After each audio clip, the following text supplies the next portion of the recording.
وعلیکم السلام ورحمۃ اللہ وبرکاتہ زبان بھائی، میں آپ سے قرآن کریم کے بارے میں چند سوالات کرنا چاہتا ہوں۔ جی ضرور، آپ سوال کریں۔ قرآن کریم کس کا کلام ہے؟ قرآن کریم اللہ تعالیٰ کا کلام ہے۔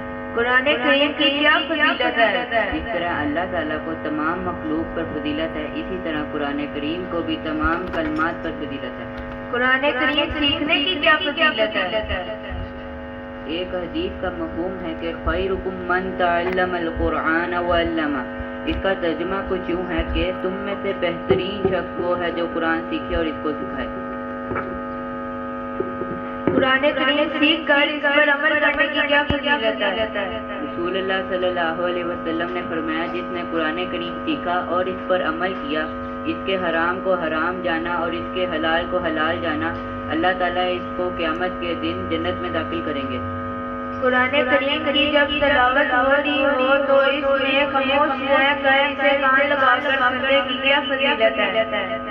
اللہ تعالیٰ نے فرمایا، اور جب قرآن کریم کی تلاوت ہو رہی ہو تو اسے خاموشی کے ساتھ کان لگا کے سنو تاکہ تم پر رحمت ہو۔ قرآن کریم کی تلاوت کی کیا فضیلت ہے؟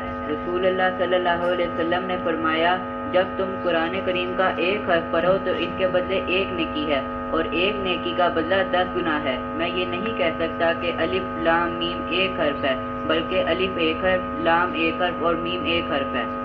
حافظ قرآن مجید کے والدین کی کیا فضیلت ہے؟ رسول اللہ صلی اللہ علیہ وسلم نے فرمایا، جس نے قرآن کریم پڑھا اور اس کا حفظ کیا، اللہ تعالیٰ اس کے والدین کو قیامت کے دن ایسا تاج پہنائیں گے جس کی روشنی سورج سے بھی زیادہ حسین ہوگی۔ ماشاءاللہ ماشاءاللہ لطیف، آپ نے مجھے بہت سی ایسی باتیں بتائی جن کے بارے میں مجھے نہیں پتا تھا، اور اس سے میں نے بہت کچھ سیکھا بھی۔ انشاءاللہ میں بھی قرآن کریم کی تلاوت کروں گا اور اس پر پورا عمل کروں گا۔